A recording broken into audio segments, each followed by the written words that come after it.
اعوذ باللہ من الشیطان اللعین الرجیم بسم اللہ الرحمن الرحیم الحمد للہ رب العالمین والصلاة والسلام علی اشرف الانبیاء والمرسلین سیدنا و نبینا و حبیب قلوبنا و شفیع ذنوبنا و طبیب نفوسنا مولانا و مولا الثقلین جد الحسن والحسین ابی القاسم المصطفى محمد اللهم صل على محمد وآل محمد وعلى آله الذين أذهب الله عنهم الرجس وطهرهم تطهيرا اللهم صل على محمد وآل لا سيما على الإمام المنتظر والحجة الثاني عشر واللعنة الدائمة الباقية على أعدائهم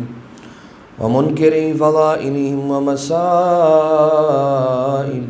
وغاصب حقوقهم من الأزل إلى قيام يوم الدين أما بعد فقد قال الله سبحانه وتعالى في محكم كتابه ومتقن خطابه وقوله الحق وهو أصدق القائلين بسم الله الرحمن الرحيم قد أفلح من تزكى وذكر اسم ربه فصلى الصلوات اللهم صل على محمد وآل محمد۔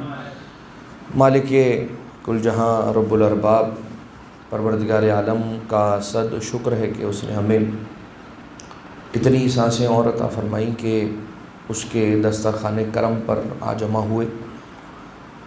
سب سے پہلے تمام ہی مومنین آپ سب کو اپنی ذات کو سب سے پہلے اور اس کے بعد آپ تمام کو تقوی الہی کی نصیحت کرنے کا شرف حاصل کرتا ہوں۔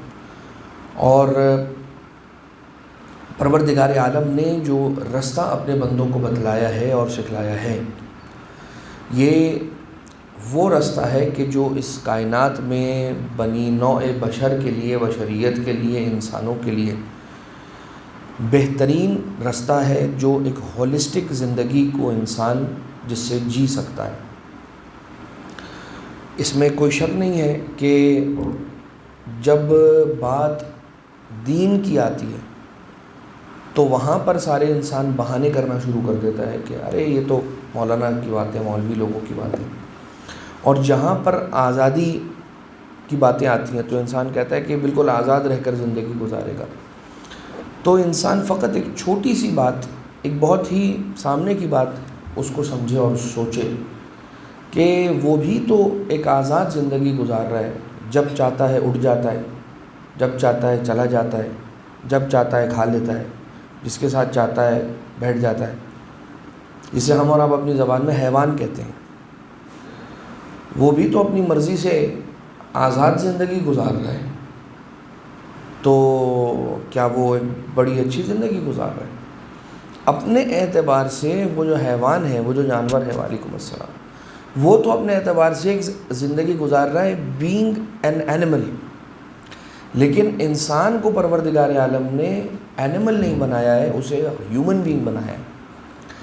اور انسان کو جو پروردگار عالم نے انسان بنایا ہے، تو وہ جو وجہ ہے جو انسان کو امتیاز دیتی ہے اور جو انسان کو انسان بناتی ہے، وہ ہے انسان کا شعور، وہ ہے اس کی عقل، اس کا دماغ۔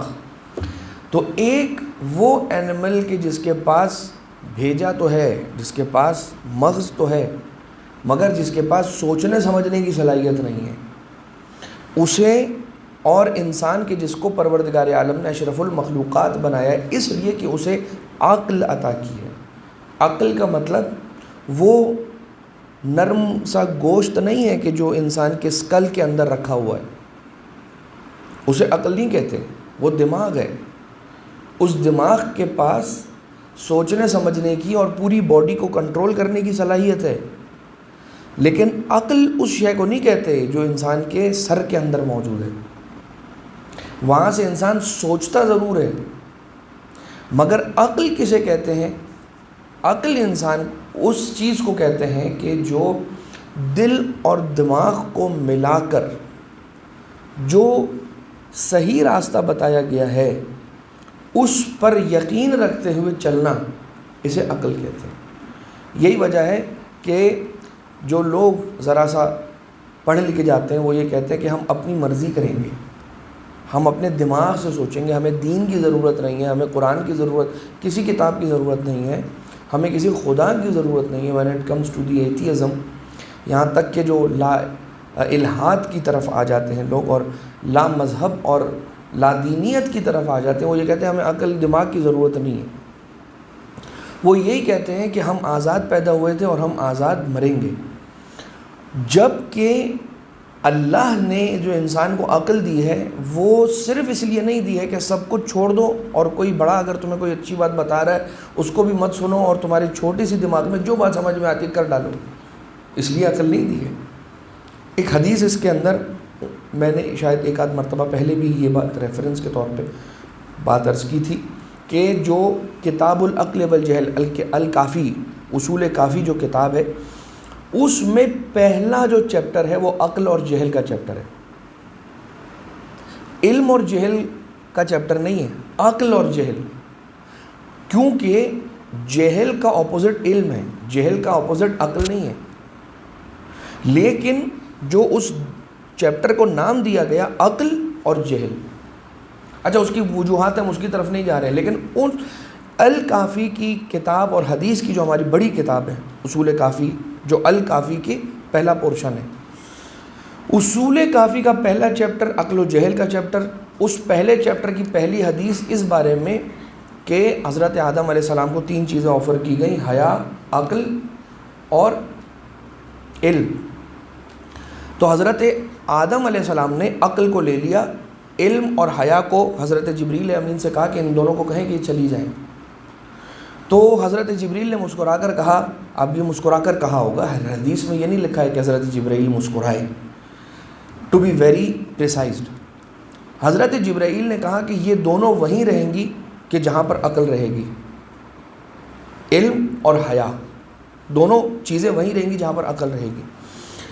اور حضرت آدم علیہ السلام نے عقل کو جب چوز کیا ان تینوں چیزوں میں سے، تو ان کا اسے ٹیسٹ کرنے کا ایک کرائٹیریا تھا اور ایک طریقہ تھا، اور وہ طریقہ کیا تھا کہ حضرت آدم علیہ، حدیث کے اندر لکھا ہوا ہے، قال لہ اقبل فاقبل وقال لہ ادبر فادبر۔ حضرت آدم علیہ السلام نے، جیسے انسان کوئی چھوٹی موٹی چیز بھی اگر خریدنے جاتا ہے تو اس کو ٹیسٹ کرتا ہے، کوئی اپلائنس لینے جا رہا ہے، کوئی گاڑی کچھ بھی ہے تو اس کو ایک ٹیسٹ ڈرائیو کرتا ہے۔ حضرت آدم علیہ السلام نے عقل کو آپٹ کرنے سے پہلے اس کو جو ٹیسٹ کیا ہے وہ اس طرح سے ٹیسٹ کیا ہے، عقل سے کہا آگے آ جا، وہ آگے آ گئی، اس سے کہا پیچھے ہٹ جا، وہ پیچھے ہٹ گئی۔ یعنی عقل نے اپنی مرضی نہیں چلائی، نمبر 1۔ نمبر 2، عقل نے اللہ کے ریپریزنٹیٹیو کی بات کو مانا۔ جب بھی اللہ کے نبی جو کہ حضرت آدم ہے، جو he is the representative of اللہ on earth at that time, تو آدم علیہ السلام نے، الہی نمائندے نے جب عقل کو ایک حکم دیا کہ آگے آ جا تو وہ آگے آ گئی، اور اس سے کہا کہ پیچھے ہٹ جا تو وہ پیچھے ہٹ گئی، تو حضرت آدم علیہ السلام نے کہا یہ ہے چیز خریدنے کے لائق، لے لو اسے، رکھ لو، یہ کام آئے گی۔ یعنی کہ سارا کا سارا راز کس چیز میں ہے؟ فالوئنگ میں ہے۔ سارا کا سارا راز کس میں ہے؟ تسلیم میں ہے۔ سارا کا سارا راز کس میں ہے؟ سبمیشن میں ہے۔ اور سبمیشن کا معنی ہے تسلیم، تسلیم کا سمپلیفائڈ فارم ہے اسلام۔ اسلام کہاں سے نکلا ہے؟ تسلیم سے تو نکلا ہے۔ اور ہمیں یہی بات سمجھ نہیں آتی ہم کس کام کے مسلمان ہیں اور کس نام کے مسلمان ہیں، یا صرف نام کے مسلمان ہیں، کہ ہم کہتے تو ہیں بہت بڑے مذہب کے ماننے والے ہیں، لیکن اس مذہب پہ چلنے والے ہیں کہ نہیں ہیں؟ ہمارے اوپر ٹیگ بہت بڑا لگا ہے، مسلم، مسلم کا ٹیگ لگا ہوا ہے ہمارے اوپر۔ مسلم کا مطلب ہے سبمٹ کر دینے والا اپنے آپ کو اللہ کے سامنے۔ ہم نے اپنے آپ کو سبمٹ کیا ہے یا نہیں کیا ہے؟ دس از دا کوسچن۔ تو خیر، ہم اس طرف اب کیا بات کو زیادہ لے کر جائیں، لیکن یہ بات ذہن میں یاد رکھیے گا کہ عقل کو کائنات کی ہر چیز چھوڑ کے چلانے کا نام کمال نہیں ہے۔ یعنی عقل اس بات کا، یعنی انسان کا کمال یہ نہیں ہے کہ میرے پاس عقل ہے، مجھے دین کی ضرورت نہیں ہے، مجھے قرآن کی ضرورت نہیں ہے، مجھے کسی کوڈ آف کنڈکٹ اور کوڈ آف لائف کی ضرورت نہیں ہے، یہ اسلام اپنے پاس رکھے مولانا صاحب۔ یا آپ لوگ مولویوں کی باتیں ہم کو پتہ ہے، ہم دیکھ رہے ہیں 25 سال سے، 30 سال سے، 35 سال سے، 50 سال سے۔ ہاں، جو بیڈ فالوورز ہیں ان کی وجہ سے گڈ ریلیجن کو یا بیسٹ ریلیجن کو ہم ڈسکارڈ نہیں کر سکتے۔ برے فالوورز کو انسان دیکھ کر، ایسے انسان کو کہ جو دین کو فالو نہیں کر رہا، اس کو دیکھوں اور میں یہ کہوں کہ دین ہی خراب ہے۔ امام جعفر صادق علیہ السلام کی بات پر عمل نہ کرنے والے کو دیکھ کر کہوں کہ امام جعفر صادق نے تو غلط کہا ہے، یہ ان کے ساتھ ناانصافی ہے۔ اسی طرح سے دین مبین اسلام کے ساتھ یہ ناانصافی ہے۔ لہٰذا کرنا کیا ہے؟ ایک ہی چیز مانگی ہے، تمہیں دین ہم دے رہے ہیں، کتاب کی جو تمہیں گائیڈ کرے گی وہ کتاب ہم دیں گے، رہنما، رہبر، نبی، امام، یعنی کہ جو تمہیں گائیڈ کرنے والا ہے، امام اور معصوم اور نبی، من جانب اللہ آنے والا نبی، من جانب اللہ آنے والا امام، یہ تمہیں ہم پرووائڈ کریں گے، ایگزسٹنس تمہیں ہم دیں گے، ماں باپ تمہیں ہم دیں گے، پہننے اوڑھنے کے لیے لباس تمہیں ہم دیں گے، میز ہم پروڈیوس کریں گے زمین سے، رائس ہم پروڈیوس کریں گے، پہاڑ ہم بنائیں گے، ہوائیں ہم چلائیں گے، بارش ہم برسائیں گے، پھولوں کو ہم بنائیں گے، اس میں مہک ہم دیں گے، شہد ہم خلق کریں گے، مکھیوں پر وحی ہم کریں گے، نبیوں کو مشکلوں سے ہم گزاریں گے، مشکل حالات نبی فیس کریں گے، شہادت امام دیں گے، قتل ان کے بچے ہوں گے۔ تم نے کیا کرنا ہے؟ صرف جو کہا جائے اس پہ یس سر کہہ کے سر جھکانا ہے، بس۔ اس کے بعد اگر یہ کر لیا، جنت بھی ہمیں ہی دیں گے، ہم بھی دیں گے تمہیں، اور وعدہ کر رہے ہیں، گارنٹی دے رہے ہیں، ہم سے کچھ نہیں مانگا گیا، صرف ایک چیز مانگی گئی ہے، جو کہا گیا اس پر عمل کرو، بس۔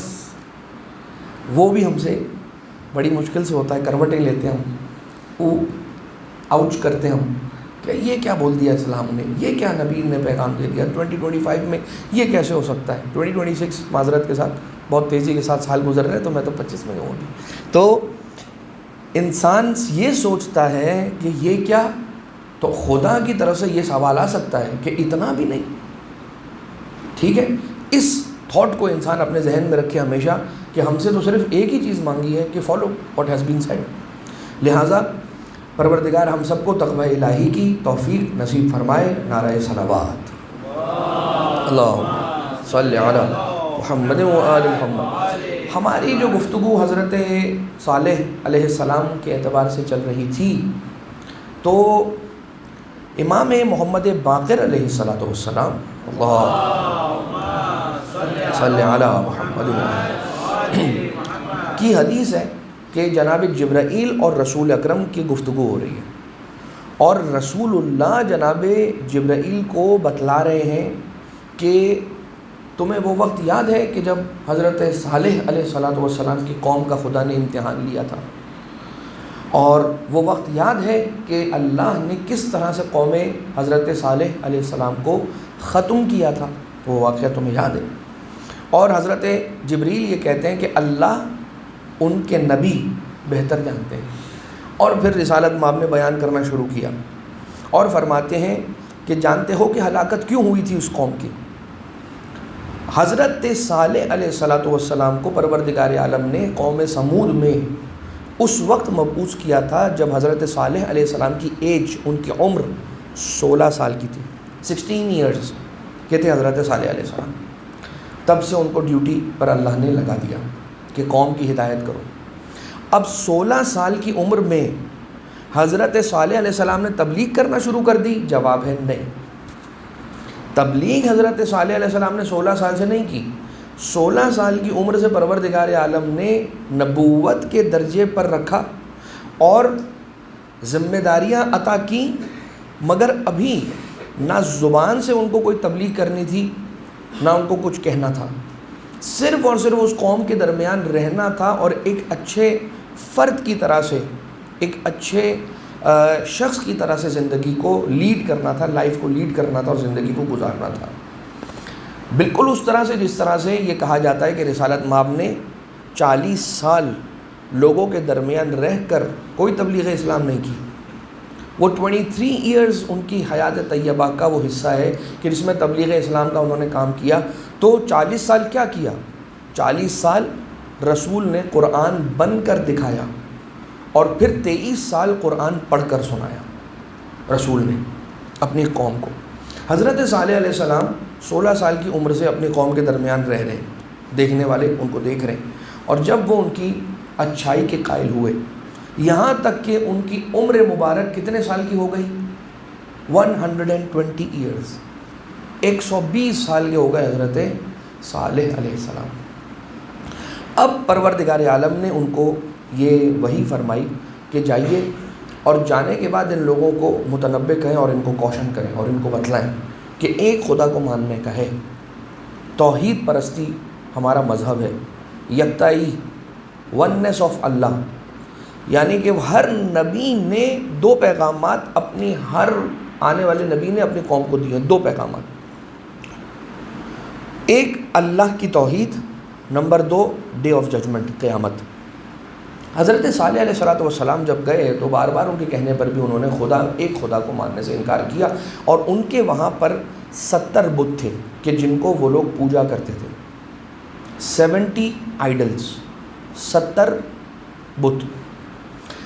حضرت صالح علیہ السلام نے ایک دن ان لوگوں سے جا کر یہ کہا کہ 16 سال سے تم مجھے دیکھ رہے ہو اور اب 120 سال ہو گئے, کل 104 سال میں تمہارے لوگوں کے درمیان رہا.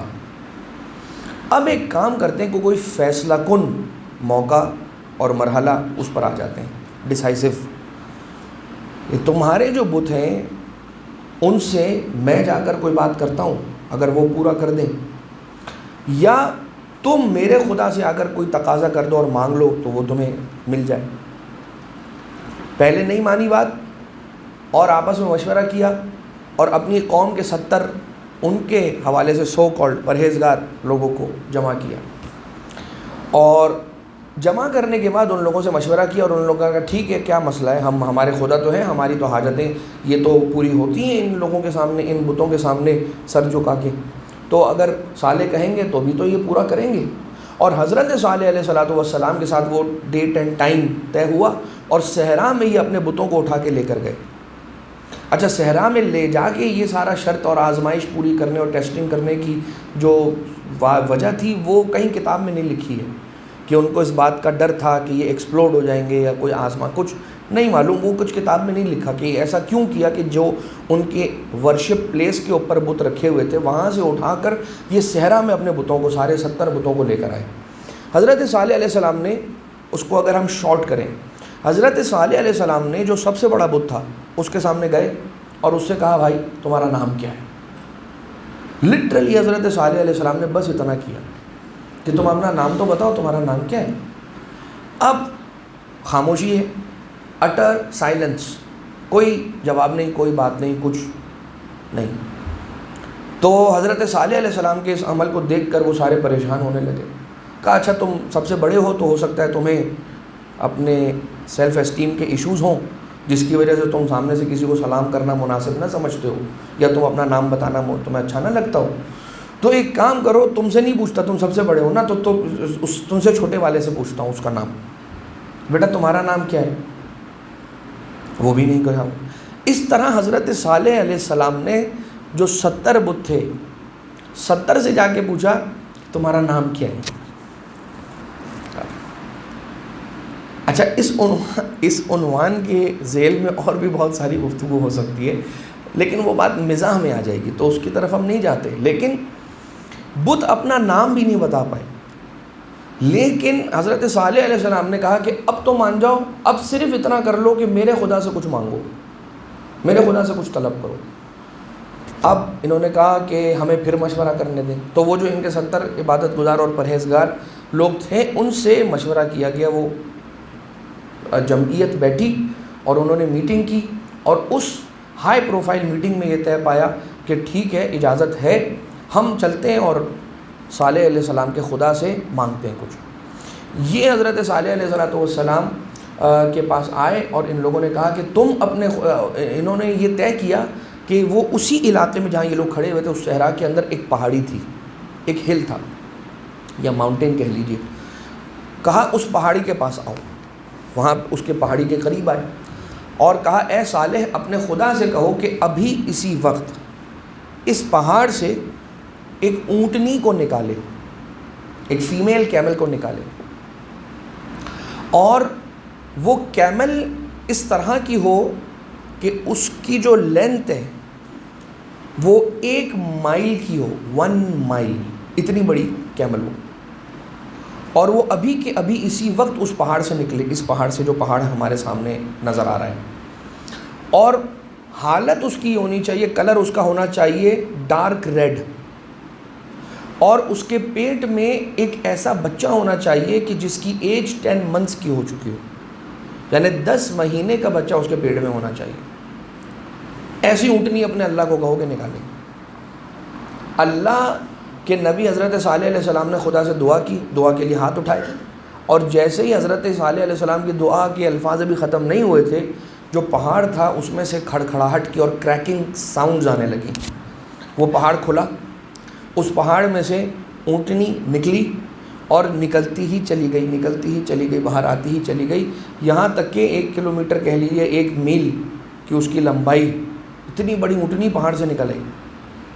اور جیسے وہ پہاڑ سے نکل آئی, وہ پہاڑ کس طرح سے ہلا وہ سب تاریخ کے اندر لکھا ہوا ہے, کس طرح سے, جیسے کہ وہ پہاڑ بے چین ہو, اور اس کی بے چینی اس وقت تھمی کہ جب وہ اونٹنی اس میں سے باہر آ گئی. یہاں تک کہ جیسے وہ اونٹنی باہر آ گئی, سارے ایک دوسرے کی شکلیں دیکھنے لگے, اور پھر یہ طے ہوا نہیں ابھی بھی ہم نہیں مانیں گے, اپنے خدا سے کہو کہ وہ بچہ جو ابھی اس کے پیٹ میں ہے وہ ابھی کے ابھی ڈیلیور ہو, ابھی کے ابھی باہر آئے.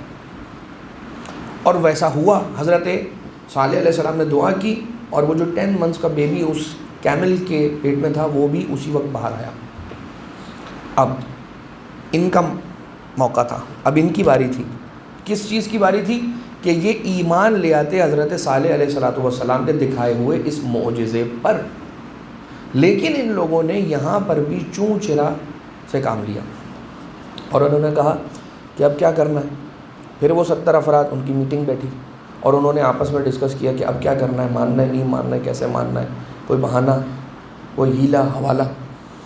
تو انہوں نے کہا کہ اب تو ماننا تو پڑے گا, کیا کریں. یہ تو 70 افراد تھے, اب قوم کو جا کے بتانا ہے, نریٹ کرنا ہے what we saw with our own eyes. یہ چلے وہاں سے حضرت صالح علیہ السلام کو بتلا کے کہ اب ہم اس وقت آئیں گے جب ہم نے اپنی قوم کو یہ واقعہ بتا دیا ہوگا, تو ایمان لے آنے کے لیے آئیں گے. لیکن جب یہ وہاں سے واپس پلٹ رہے تھے تو ان 70 سو کالڈ پرہیزگار لوگوں میں سے 64 وہ تھے کہ جو وہیں پر بہک گئے, اور انہوں نے انکار کر دیا, ہم نہیں مان رہے. جیسے حضرت صالح علیہ السلام سے دور ہوئے فوراً انہوں نے انکار کر دیا, اور انہوں نے کہا ہم نہیں مان رہے, ہم اس کو نہیں مان رہے. کیا کہہ کے انہوں نے منع کیا؟ کہا یہ معجزہ نہیں, یہ جادو ہے. نعوذ باللہ من ذالک. سیم باتیں رسول اللہ صلی اللہ علیہ وسلم کے ساتھ ہوئی, سیم بات مولا کائنات علیہ السلام کے ساتھ ہوئی. ایگزیکٹلی اسی طرح کے بہانے اماموں کے ساتھ علیہم الصلوۃ والسلام کیے گئے, کہ جب امام معجزہ دکھاتے تھے تو یہ کہتے تھے کہ نعوذ باللہ یہ سحر ہے, ان ھذا الا سحر مبین, نعوذ باللہ یہ سوائے جادو کے, کھلے جادو کے اور کچھ نہیں. حالانکہ بہرحال چلیں اس طرف ہم نہیں آتے. لیکن ان 64 افراد کے جو بہک گئے, 6 تو بچ گئے, لیکن ان 6 لوگوں نے بھی ایمان نہیں لایا. کیوں؟ کیونکہ ان 6 لوگوں کے اندر ایک وہ تھا کہ جو شک کے مرض میں مبتلا تھا, جس کو شک تھا, وہ 50-50 تھا کہ یار ٹھیک ہے علی حق پر ہے کہ دشمن علی حق پر ہے, میں 50-50 ہوں. وہی واقعہ کہ جو ساری زندگی مناظرے کر کر کے گاؤں شیعہ کرتا رہا, لیکن آن ہز ڈیتھ بیڈ وہ اپنے شاگرد کو بلا کر یہ پوچھتا ہے کہ یار مجھے ایک سوال ہے. شاگرد اور استاد, قریبی ترین شاگرد, کیا یار علی حق پہ تھے یا فلاں حق پہ تھا؟ اور شاگرد نے یہ سوچا ہوگا کہ یہ تو گئے, ختم. یعنی جو انسان شک میں ہے, جو یہ سمجھتا ہے کہ میں 50-50 ہوں, وہ یہ نہ سمجھے کہ وہ 50-50 ہے, وہ یہ سمجھے وہ 0 پر کھڑا ہوا ہے. کسی شے میں یقین کو نہیں مانگا گیا، عقیدے میں، ایمان میں یقین مانگا گیا ہے کہ یقین پر ہونا چاہیے. اور اس طرح سے انسان کو اپنے ایمان کو رکھنا ہے جیسے ایک پہاڑ ہوتا ہے جو پہاڑ اپنی جگہ نہ چھوڑے، اس طرح سے انسان کو اپنے ایمان کو رکھنا چاہیے. یہ تو ایک بات ہو گئی. دوسری بات یہ ہو گئی کہ ایک سوال اور کیا جاتا ہے کہ جب لوگوں نے میدان غدیر میں اتنا کھلا ہوا معجزہ دیکھ لیا تھا کہ رسول اللہ کے ہاتھوں پر علی ابن ابی طالب علیہ السلام کو مولا بنایا جانا، یہ واقعہ دیکھ لیا تھا، تو اس کے فوراً بعد دروازے کو جلانا، علی کو مولا نہ ماننا، مولا کو سلام بھی نہ کرنا، یہ کیسے ہو گیا یہ سارا واقعہ؟ ابھی تو یہ دیکھ کر آئے تھے غدیر کے اندر کہ 18 ذی الحج کو ابھی تو مولا بنایا اپنے ہاتھوں پہ اٹھا کے رسول اللہ نے. مطلب مولا بنایا کیا ہے؟ مولائیت کا اعلان کیا ہے 1.25 لاکھ حاجیوں کے سامنے. جواب یہ ہے، یہ بھی ایک جواب ہے، صرف یہ نہیں، یہ بھی ایک جواب ہے ہسٹری سے کہ ابھی تو دیکھا آپ نے کہ ایک پہاڑی سے کہ جو ایک ناممکن کام تھا وہ حضرت صالح علیہ السلام نے کر کے دکھایا. جواب یہ تھا کہ سب کو ایمان پر آ جانا چاہیے تھا. اس کے معنی یہ ہوئے کہ ایمان سب کو نصیب نہیں ہوگا، اسی کو نصیب ہوگا 2 باتیں. نمبر 1 جو چاہے گا، نمبر 2 جس کے لیے خدا چاہے گا. الف لام میم ذالک الکتاب لا ریب فیہ ھدی للمتقین، یہ کتاب ہدایت ہے صاحبان تقوی کے لیے. علامہ علی نقی نقوی المعروف بن نقن، علامہ نقن کی جو تفسیر ہے فصل الخطاب، اس میں انہوں نے اس آیت کا مفہومی ترجمہ جو کیا ہے وہ یہ ہے، ایکسپلینیٹری ترجمہ انہوں نے یہ کیا ہے کہ یہ کتاب ہدایت ہے فکر نجات رکھنے والوں کے لیے، ان لوگوں کے لیے کتاب ہدایت ہے جن کو اپنی نجات کی فکر ہے، جو چاہتے ہیں نجات یافتہ ہونا، ان کو ہدایت کرے گی. جو یہ کہے کہ ہم قرآن پڑھنے والے تو بہت بڑے قاری بن جائیں گے لیکن اس پہ عمل کرنے والے نہیں بنیں گے، اس کو اپنی روح میں، اپنے دل میں، اپنے سینے میں جگہ نہیں دیں گے، تو قرآن ان کی زبان پر تو ہوگا، ان کے عمل سے ظاہر نہیں ہوگا. لہٰذا حضرت صالح علیہ السلام کا یہ واقعہ، اور پھر یہی وہ اونٹنی تھی کہ جو ایک دن جب یہ پانی پیتی تھی تو اس قوم کے پانی پینے کے لیے باقی نہیں رہتا تھا، اور نیکسٹ ڈے پھر یہ قوم پانی پیتی تھی، اس لیے کہ ایک دن پہلے پیا ہوا پانی، جو پوری نہر کا سارا پانی یہ اونٹنی پی جاتی تھی، وہ اس میں سٹور رہتا تھا، اور اس کے دودھ سے اس دن یہ لوگ استفادہ کرتے تھے جس دن ان کو نہر کا پانی نہیں ملتا تھا. یہ بات آہستہ آہستہ جو ان کے لیے امتحان تھی، اب یہ ان کو اریٹیٹ کرنے لگی. یار یہ کیا بات ہے کہ ایک دن یہ پانی پیتی ہے اور اس دن ہمیں پانی کی استفادہ کرنا اور ہمیں یوز کرنے نہیں ملتا ہے. کوئی آ جائے آگے اور اس اونٹنی کو قتل کر دے. حضرت صالح علیہ السلام نے کہا ہے کہ اگر اس اونٹنی کو کچھ ہوا تو تم ذمہ دار ہوگے، لیکن ہم جو قوم حضرت صالح علیہ السلام میں سے، ہم لوگ کوئی اس پہ ہاتھ نہیں ڈالتے. ہم اس قوم کے سب سے شقی ترین اور بدبخت ترین شخص کو ڈھونڈتے ہیں کہ جو سب سے زیادہ کرسڈ، ہم لوگ جس کو سمجھتے ہوں کہ جو سب سے زیادہ کرسڈ ہو سکتا ہے اس کو بلائیں، جو سب سے بڑا گنہگار ہو سکتا ہے اس کو بلائیں. کہ جو آلریڈی اتنا بڑا گنہگار ہو اور آلریڈی اتنا زیادہ امپیور ہو کہ جس کو ویسے ہی اللہ کا ڈر نہ ہو، جس کو ویسے ہی اس بات کا، جس پہ ویسے ہی عذاب ہونے والا ہے، تو اس سے بلایا جائے. اور ایسے ایک شخص کو بلایا گیا اور اسے یہ ٹاسک دیا گیا کہ تم نے جا کے قتل کرنا ہے اس اونٹنی کو. جیسے وہ ایک دن جب وہ پانی پینے کے لیے نہر میں اتری تو یہ گھات لگا کر بیٹھا ہوا تھا، اس نے اس کے چاروں ٹانگوں کو کاٹ دیا. جب اس کی چاروں ٹانگوں کو کاٹ دیا اس شقی ترین شخص نے، تو اب وہ تڑپ رہی تھی. جب یہ تڑپ رہی تھی تو اس قوم کے، یہ سنیے گا اس لیے کہ پھر اس کے فالوئنگ میں ایک حدیث آ رہی ہے، قوم کے جو افراد تھے انہوں نے اپنے اپنے ہاتھوں میں اپنے اپنے خنجروں کو اٹھایا اور انہوں نے جا کر صالح علیہ السلام کی اونٹنی پر ایک ایک وار کرنا شروع کیا. ایک آیا اس نے ایک خنجر سے سٹیب کیا، دوسرا آیا اس نے اپنے چھری سے سٹیب کیا، اور اتنی سٹیبنگ ہوئی اس کیمل کی کہ بالآخر وہ شہید ہو گئے. حضرت صالح علیہ السلام نے کہا کہ اب تم پر سے عذاب کو کوئی نہیں روک سکتا کہ تم اپنے امتحان میں فیل ہو گئے، ناکام ہو گئے. اب یہ بات یاد رکھنا، 3 دن کے بعد تمہارے چہرے پہلے یلو ہوں گے، پھر ریڈ ہوں گے، اور اس کے بعد بلیک ہو جائیں گے. اور اس کے بعد اللہ کا عذاب آیا اور ان کے گھروں کے اندر بجلیاں گئیں اور یہ پوری کی پوری قوم اپنے گھروں کے اندر مری ہوئی پائی گئی. یہ تو اینڈ تھا. لیکن رسول اللہ نے یہ فرمایا کہ اشقل اولین، یعنی جو سب سے زیادہ شقی ترین شخص تھا وہ کون تھا؟ جس نے اونٹنی، صالح علیہ السلام کی اونٹنی کو قتل کیا. اور سب سے آخرین کے اندر کون تھا شقی ترین شخص؟ وہ کہ جس نے مولا کائنات علیہ السلام کے سر پر ضربت کو مارا. بسم اللہ الرحمن الرحیم، ان احسن الحدیث قرآن العزیز.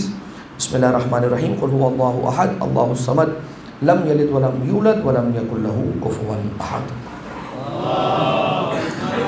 صلی علی محمد و آل محمد.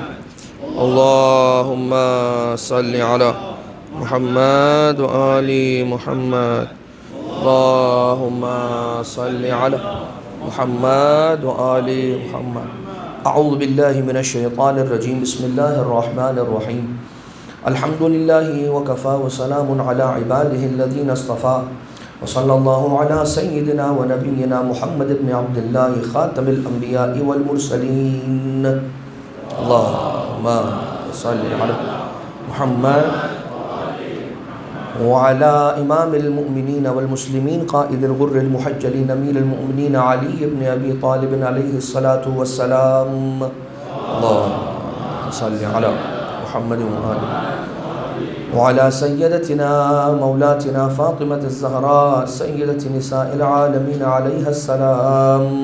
اللہم صلی علی محمد